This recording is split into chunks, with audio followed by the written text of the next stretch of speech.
Bikoteak autobusez, trenez, hegazkinez eta itsasontziz bidaiatu zuen. Beroa, hotza, gozea eta egarria pairatu zuten, baina baita une eder, gozo eta astezinak ere.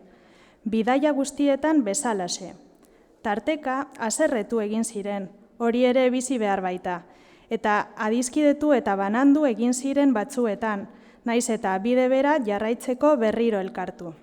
Eta denbora hartan guztian, maitagarriak egunero egin zion bizita ezbairi, ea desio bat betetzea nahi zuen galdetuz.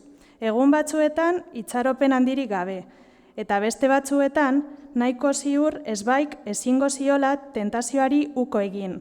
Adibidez, estualdi larri eta arriskutsu hauetatik irten ahal izateko.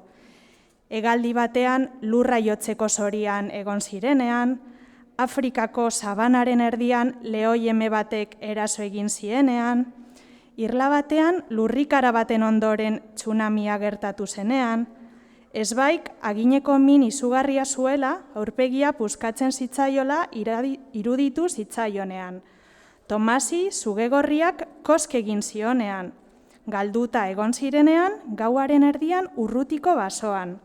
Baina ezbaik, ez zuen sekula desiorik eskatu, eta maitagarria hasi zen konturatzen denbora aurrera zijoala neskari zor zion mesedea itzuli gabe. Horregatik, batzuetan, haserre edo sentitu izan zen, eta hori oso gauza ezoikoa da maitagarriengan.